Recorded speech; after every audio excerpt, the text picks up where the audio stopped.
Capítulo 1. Os centros de força, explicado de forma simples. A ideia principal do capítulo é: o ser humano possui centros de energia chamados chakras, e eles ligam o corpo físico aos corpos sutis. Ou seja, os chakras são portas de comunicação entre os planos da existência. Primeiro ensinamento do capítulo: você não é apenas um corpo físico. Segundo Charles Webster Leadbeater, o ser humano é composto por 1 corpo físico, 2 corpo etérico, 13 corpo astral, 4 corpo mental, 5 alma, ego espiritual. O capítulo trabalha principalmente com o corpo etérico porque é nele que ficam os chakras. O que é o duplo etérico? O duplo etérico é uma cópia energética do corpo físico. Ele sustenta a vida do corpo, distribui vitalidade, conecta os chakras ao sistema nervoso. Sem ele, o corpo físico não funcionaria. Leadbeater descreve o duplo etérico como uma rede de fios luminosos, quase como uma malha de luz viva. O que são chakras? Na explicação original do livro, a palavra chakra significa roda, mas Leadbeater observou clarividentemente que eles parecem flores giratórias de luz ou vórtices energéticos. Eles giram porque estão absorvendo energia do universo. Para que servem os chakras? Eles têm 3 funções principais. 1. Absorver energia. 2. Distribuir energia. 3. Ligar os corpos sutis ao físico. Sem chakras, o corpo físico não receberia energia espiritual, uma descoberta importante do capítulo. Os chakras ficam na superfície do duplo etérico, não dentro do corpo físico, mas influenciam diretamente glândulas, nervos, emoções, pensamentos. Isso explica algo impressionante. A ciência vê os efeitos, mas não vê a causa. Por que Leadbeater chama os chakras de flores? Porque cada chakra tem pétalas energéticas. Essas pétalas são correntes vibratórias organizadas. Elas aparecem quando a energia entra no chakra e se divide em raios. Quanto mais evoluída a pessoa, mais pétalas ativas, mais brilho, mais rotação. Diferença entre pessoa comum e pessoa espiritualmente desenvolvida. No homem comum, chakras pequenos, movimento lento, luz suave. No homem desenvolvido, chakras grandes movendo-se rapidamente, brilhando intensamente. Isso não é simbólico. Leadbeater afirma que é visível clarividentemente. A aparência real dos chakras segundo observação clarividente. Eles parecem luz nacarada, luz iridescente, como reflexo do sol no mar, como conchas luminosas, ou seja, não são discos planos coloridos como aparecem na internet hoje. São estruturas vivas e tridimensionais. Função mais importante dos chakras: eles conectam corpo físico, corpo astral. Ou seja, sem eles, emoções não chegariam ao cérebro físico. Isso é uma revelação enorme do capítulo.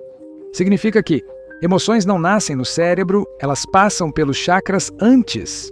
Outro ensinamento profundo do capítulo: cada chakra é alimentado por energia solar, energia terrestre, energia espiritual, assunto aprofundado no capítulo 2. Ou seja, o chakra é um transformador energético. O chakra coronário, o mais elevado. Leadbeater explica algo muito bonito. Ele se abre como uma coroa de luz, por isso aparece na arte cristã, na arte budista, na arte hindu, como auréola. A auréola não é símbolo artístico apenas. É observação espiritual antiga. Os chakras não são todos iguais. Eles pertencem a 3 grupos. Grupo inferior, ligados à sobrevivência física. Grupo médio, ligados às emoções. Grupo superior, ligados à consciência espiritual. Isso mostra: os chakras formam uma escada evolutiva. Um ensinamento muito importante que quase ninguém percebe nesse capítulo. Desenvolvimento moral. Desenvolvimento psíquico. Uma pessoa pode ter chakras ativos e não ser espiritualmente elevada, e pode acontecer o contrário: ser espiritualmente elevada e ter chakras pouco ativos. Esse é um aviso sério de Leadbeater. Outro ponto profundo: qualidades mudam as cores dos chakras. Quando uma pessoa desenvolve amor, compaixão, fé, inteligência, coragem, as vibrações dos chakras mudam, ou seja, virtudes têm efeito energético real. Não são apenas valores éticos. A ideia central do capítulo 1, em linguagem simples. Se eu resumisse tudo, os chakras são portas vivas entre o mundo espiritual e o corpo físico. Eles permitem que consciência vire pensamento, emoção vire sensação, energia vire saúde. Leadbeater não descreve chakras como símbolos. Ele descreve estruturas observadas. Isso significa que suas imagens podem seguir 3 características fiéis: estrutura tridimensional, luz nacarada, movimento rotatório. Capítulo 2. Visão geral do capítulo em uma frase.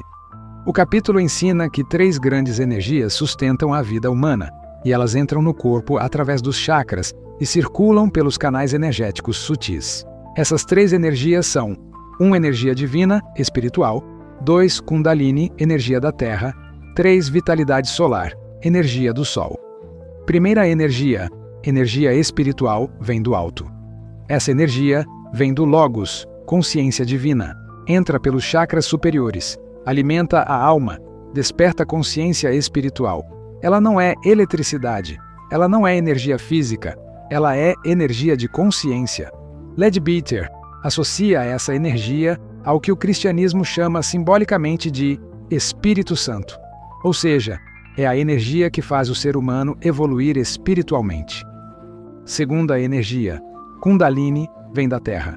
Essa energia nasce no centro da Terra, entra pelo chakra básico, sobe pela coluna, ativa os chakras. Ela é chamada fogo serpentino. Por quê? Porque se move em espiral. Ela não é eletricidade, magnetismo comum, energia nervosa. Ela é uma energia evolutiva profunda. Importante. Leadbeater explica que ela já está ativa em todas as pessoas, mas normalmente em nível suave. Quando despertada corretamente, ela acelera o desenvolvimento espiritual. Quando despertada errado, pode causar desequilíbrio. Terceira energia, vitalidade solar. Essa é a mais fácil de entender.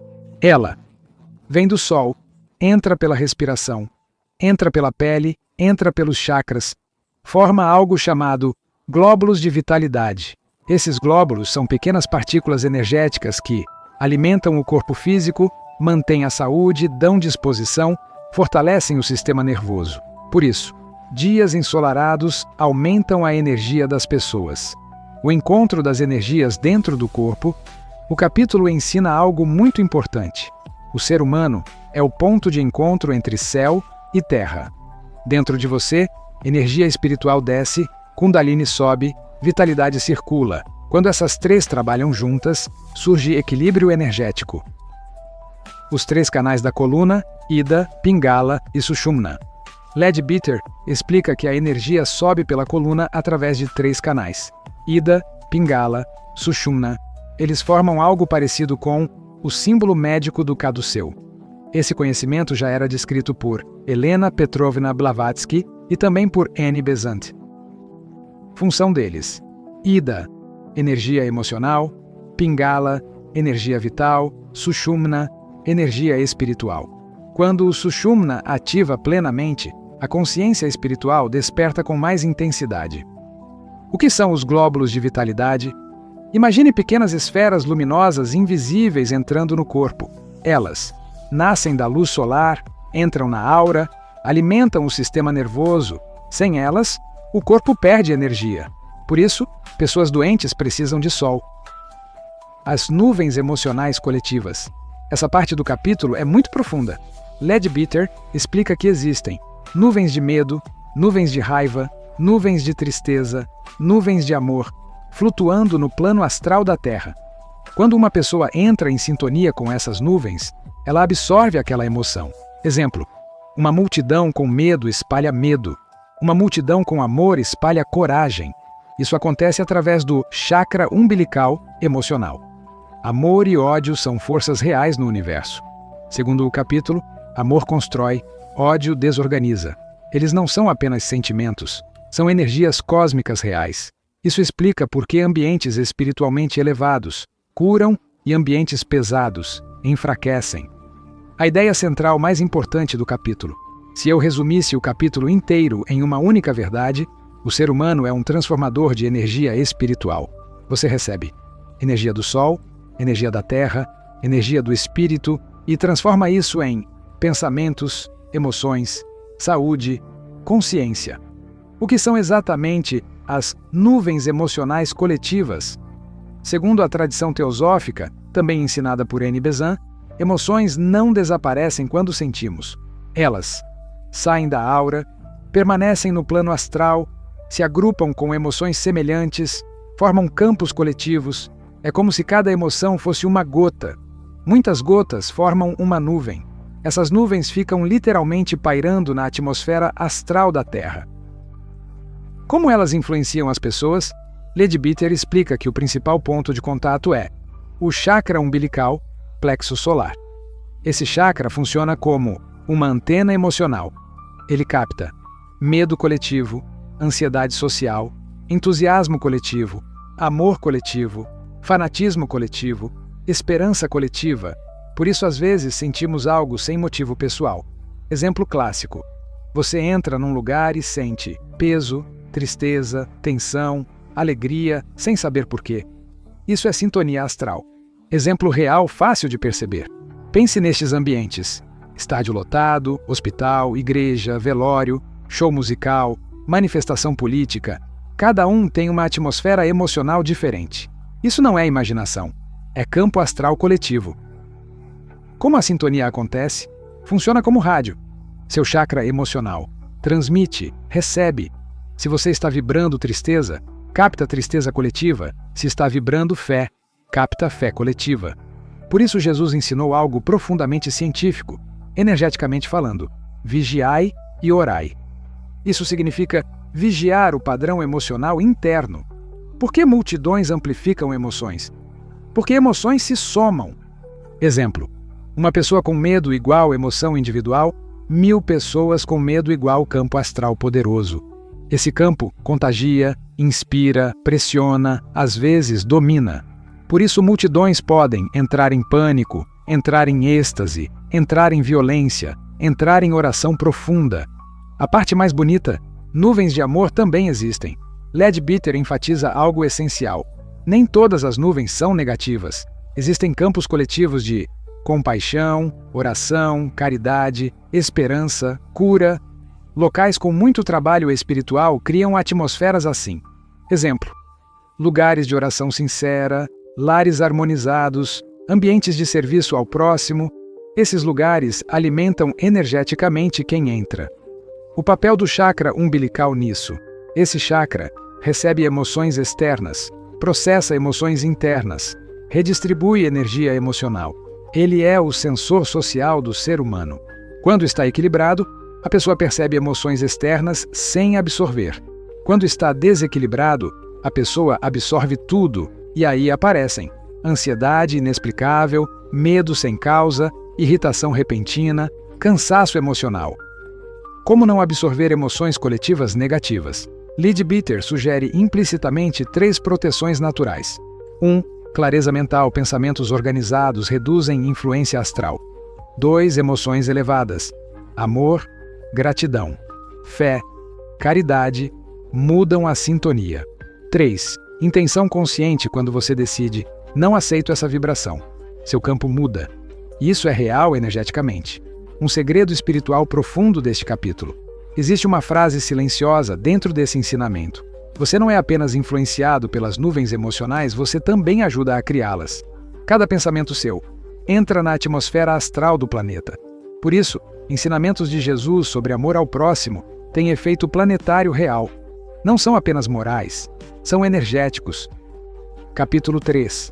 A absorção de vitalidade. O que este capítulo realmente ensina?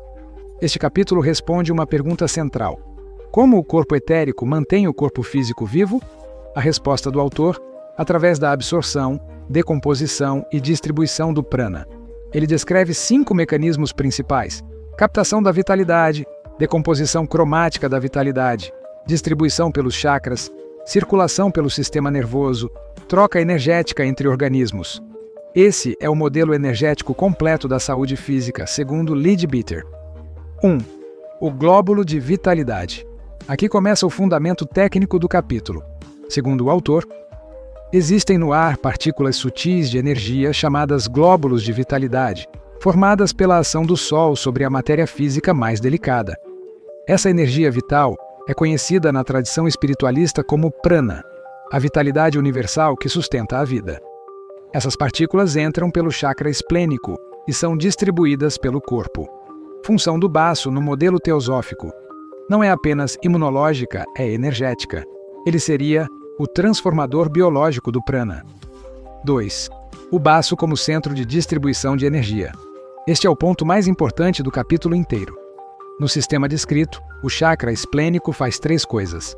Absorve vitalidade solar, fragmenta em frequências, distribui ao organismo, é como um prisma energético ou uma subestação elétrica biológica. Na tradição indiana, isso corresponde ao centro chamado chakra do baço, não presente em todos os sistemas modernos. Algumas pessoas possuem estoque de vitalidade, outras dependem da vitalidade do ambiente. Por isso, dias nublados afetam algumas pessoas muito mais do que outras. Durante o dia ensolarado, o corpo absorve glóbulos de vitalidade solar. Esses glóbulos são processados pelo chakra esplênico, distribuídos pelo sistema nervoso, armazenados parcialmente como reserva energética. Quando o dia é nublado, há menos vitalidade disponível no ambiente. Então, quem tem reservas permanece equilibrado, quem não tem reservas fica emocionalmente negativo. Por que vai dando sono ao anoitecer, segundo ele? Esse ponto é muito importante e raramente explicado corretamente. Durante o dia, absorvemos vitalidade solar. Durante a noite, vamos consumindo essa reserva. Ao chegar de madrugada, a reserva está quase esgotada. Por isso surge moleza, sonolência profunda, queda da vitalidade nervosa. Por que muitos desencarnes ocorrem de madrugada? Isso também aparece explicitamente no texto. Segundo Leadbeater, de madrugada, a vitalidade solar do dia anterior já foi consumida. Então, organismos debilitados não conseguem manter coesão vital suficiente. Resultado, maior incidência de morte nesse período. É uma explicação energética típica da fisiologia oculta teosófica. 3. A vitalidade se divide em cores. Aqui entra um conceito essencial. Cada cor tem função biológica específica. Segundo o modelo: amarelo, coração; verde, digestão; rosa, sistema nervoso; azul, garganta, cérebro; laranja, vermelho, vitalidade física. Isso forma uma fisiologia cromática do prana. Não é metáfora no texto. Ele descreve isso como observação clarividente literal. 4. O raio rosa é o mais importante para a saúde. Este é o ponto mais prático do capítulo. Segundo Leadbeater, o sistema nervoso funciona com prana rosado. Se faltar irritação, insônia, hipersensibilidade, exaustão; se abundar tranquilidade, estabilidade, recuperação. Este é o trecho mais próximo do que hoje chamaríamos regulação do sistema nervoso autônomo. 5. Existe troca de vitalidade entre pessoas. Aqui aparece um conceito clássico da literatura esotérica: transferência prânica involuntária. Segundo ele, pessoas fortes irradiam vitalidade, pessoas fracas absorvem sem intenção consciente.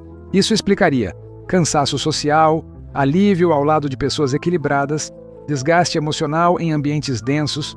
Hoje, existe paralelo parcial com corregulação emocional e fisiológica.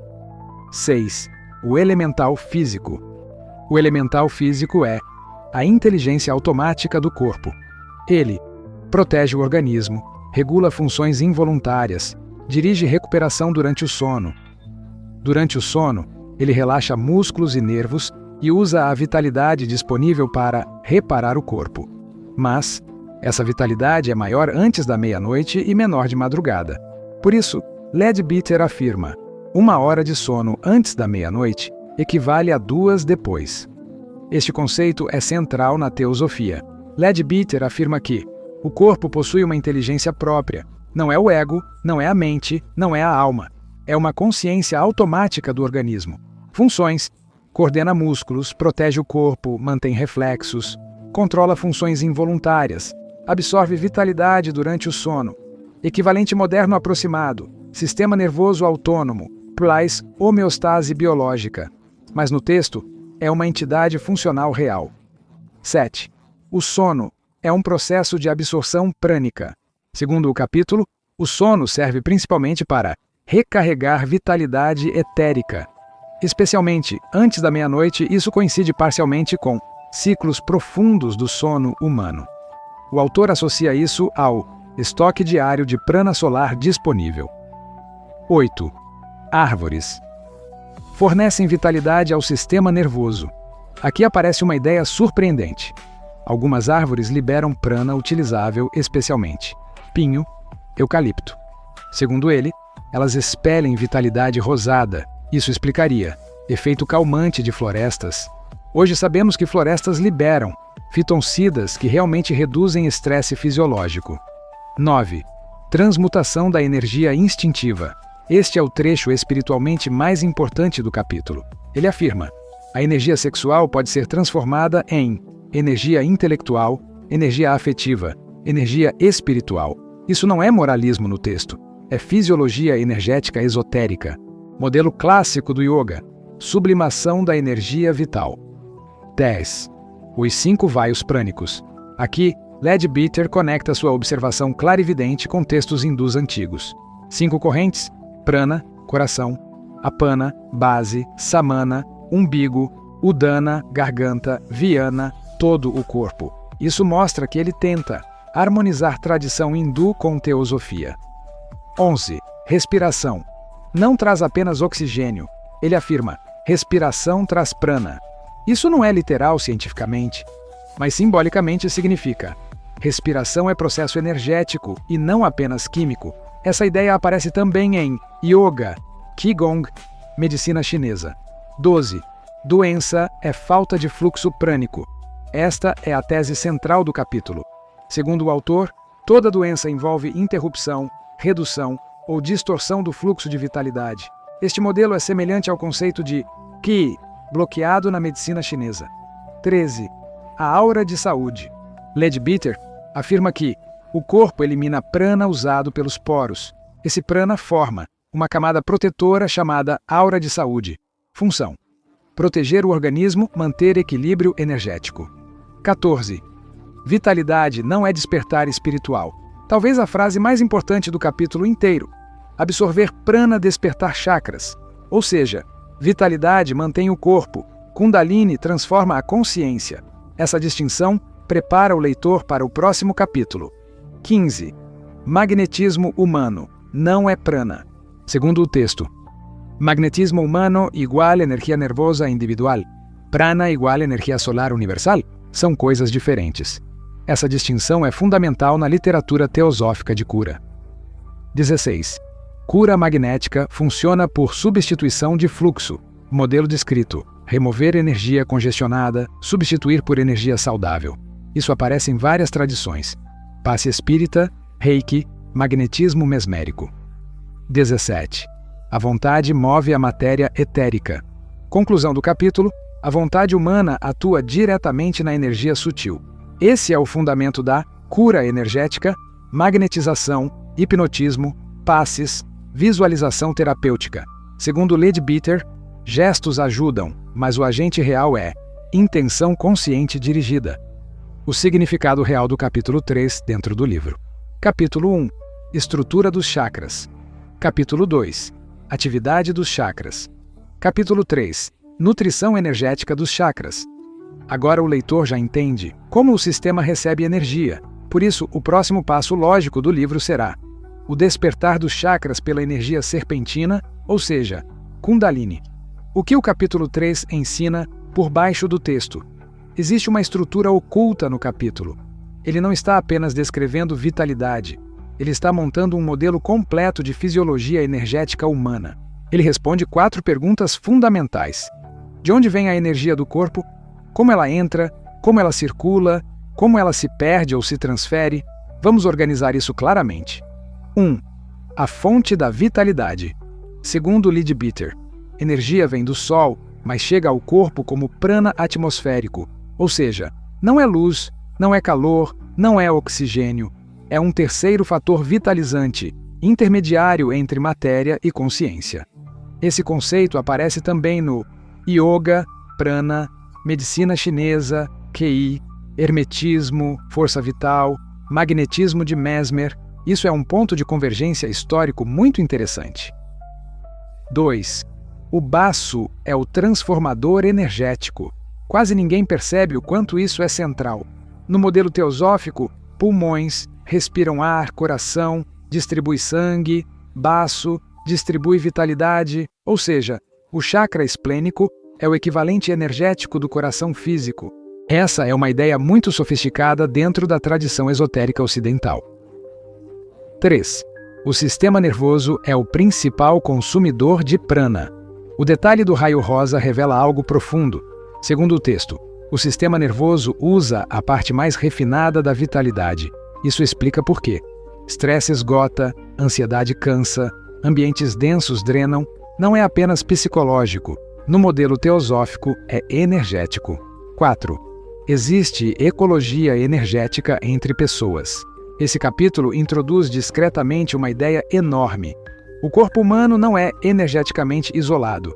Ele afirma que pessoas trocam vitalidade o tempo todo sem intenção. Isso muda completamente a leitura dos capítulos anteriores sobre chakras, porque agora entendemos. Chakras não são só centros internos, são interfaces com o ambiente. 5. O sono não serve só para descansar.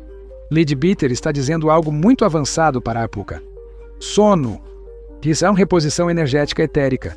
Hoje sabemos que durante o sono profundo ocorre restauração neural, regulação hormonal, limpeza metabólica cerebral. Ou seja, ele estava descrevendo isso usando linguagem esotérica. 6. O trecho mais importante do capítulo e quase ninguém percebe.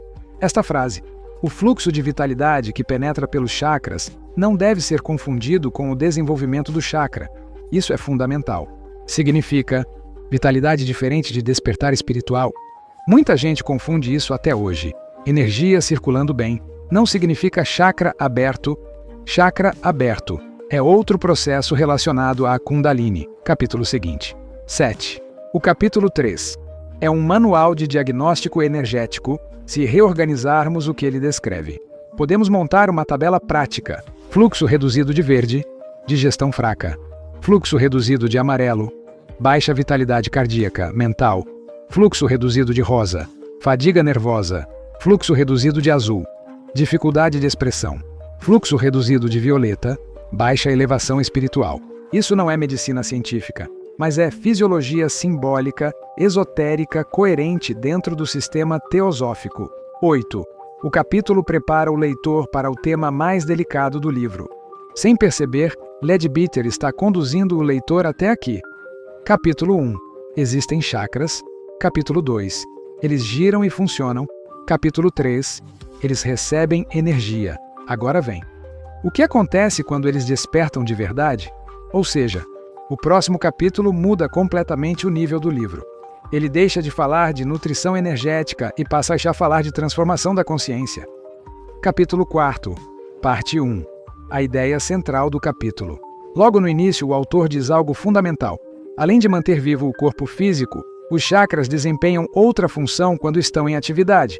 Ou seja, existem 2 níveis de funcionamento dos chakras. Um funcionamento básico, automático. Mantém vitalidade, circulação energética, equilíbrio do corpo. Todo ser humano tem isso. 2. Funcionamento desperto, ocultista. Permitem percepção astral, comunicação entre planos, expansão da consciência, lembrança de experiências fora do corpo. Isso acontece quando os chakras etéricos despertam plenamente. Parte 2. Chakras etéricos e chakras astrais. O autor explica algo muito importante. Cada chakra etérico corresponde a outro astral. Significa, existem 2 sistemas de chakras funcionando juntos. Corpo físico etérico, chakras visíveis energeticamente. Corpo astral, chakras perceptivos. Mas atenção, eles não ocupam exatamente o mesmo espaço porque o chakra astral é quadridimensional e o etérico é tridimensional. Tradução simples. Eles coincidem na posição, mas não na estrutura. Parte 3. Quem desperta primeiro? O chakra astral. O texto afirma algo surpreendente. Os chakras astrais já estão ativos nas pessoas cultas. Isso significa, no modelo do autor, o ser humano moderno já possui emoção desenvolvida, imaginação ativa, percepção intuitiva inicial. Tudo isso vem dos chakras astrais funcionando. O problema não é ativar o astral. O problema é trazer essa percepção para o cérebro físico. Isso depende dos chakras etéricos. Parte 4.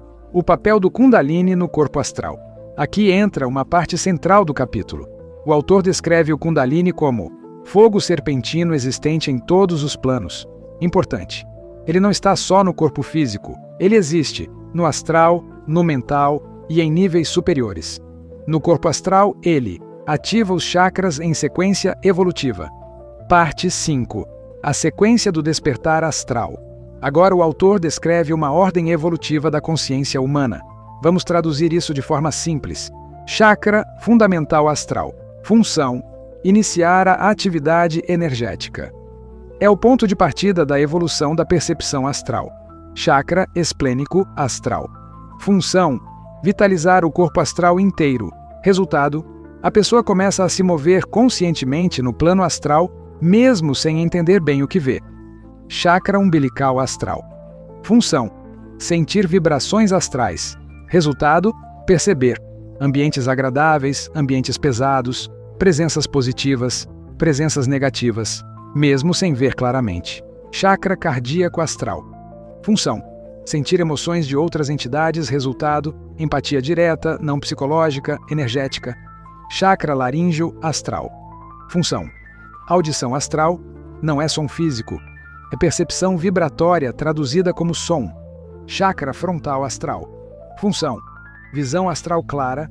Aqui começa clarividência real. Chakra coronário astral. Função: completar a consciência astral. Aqui a pessoa vive conscientemente no plano astral. Parte 6.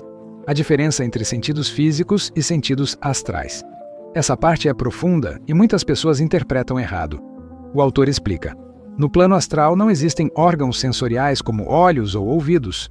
Ele diz: em todo o corpo astral há matéria capaz de responder às vibrações. Ou seja, o corpo astral inteiro percebe. Resultado: a pessoa percebe frente, atrás, lados, acima, abaixo, ao mesmo tempo.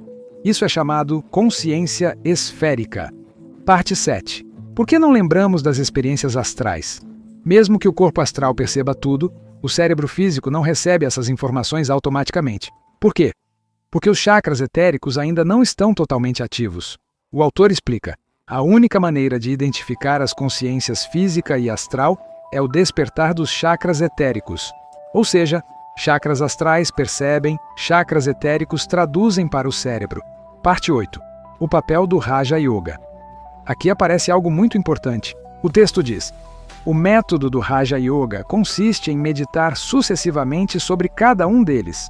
Ou seja, não é técnica física, não é respiração forçada, não é exercício perigoso, é meditação consciente. Por isso o autor chama esse método de recomendável. Parte 9.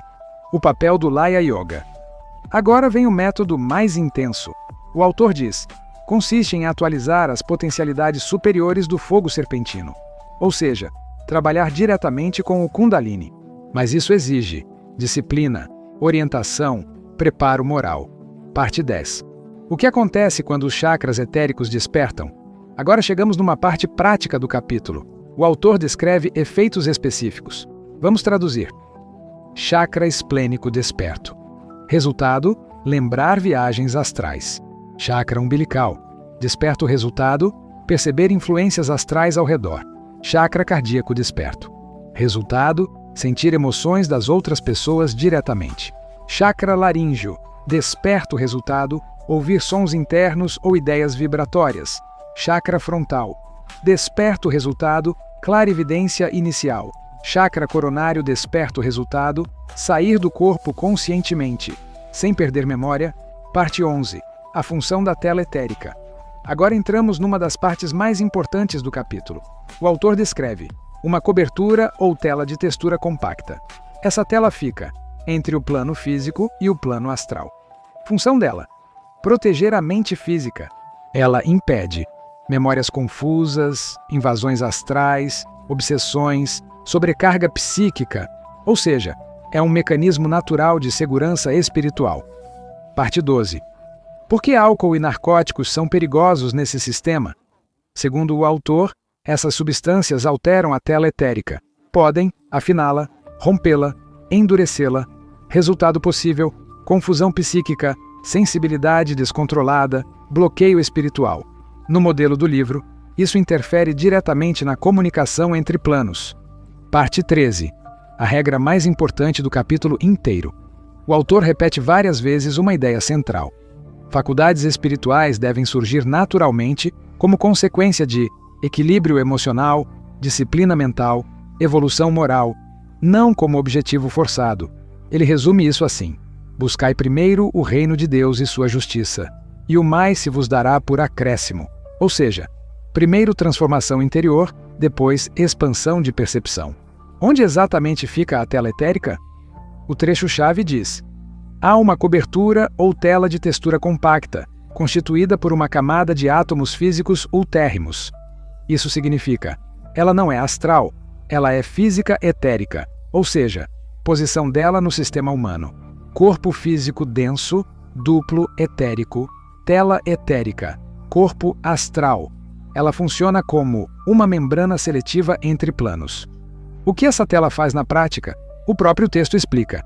É ela o instrumento natural para impedir a prematura comunicação entre os planos, ou seja, ela regula o trânsito entre consciência física, consciência astral. Sem ela, o cérebro receberia estímulos demais. Resultado provável: confusão mental, hipersensibilidade, obsessão psíquica. Por isso o autor chama essa tela de proteção natural. Por que normalmente não lembramos do plano astral? O texto diz algo muito importante.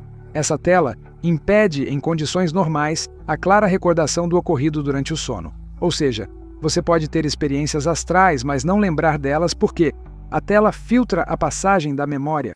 Ela não impede a experiência, ela impede a tradução para o cérebro físico. O detalhe mais profundo que muita gente não percebe, o texto também explica. Essa tela não impede tudo. Ele diz: a vida divina, que normalmente desce do corpo astral ao físico, passa pela tela com toda facilidade.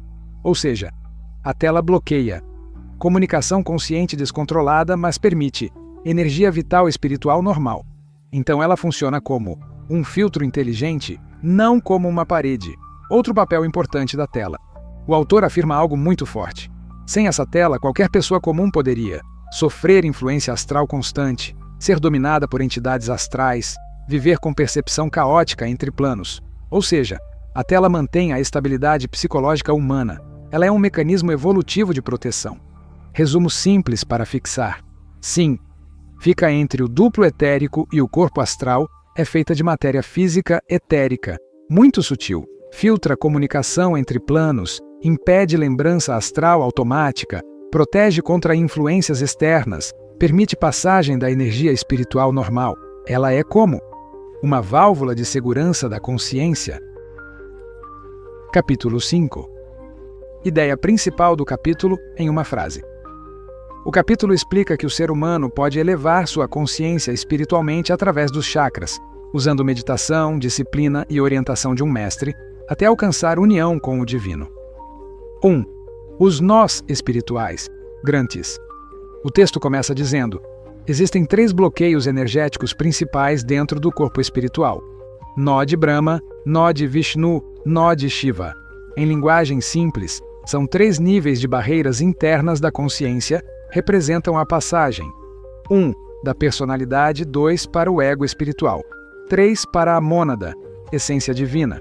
Ou seja, é como subir 3 portões antes de chegar ao topo da consciência. 2. O chakra do coração é especial.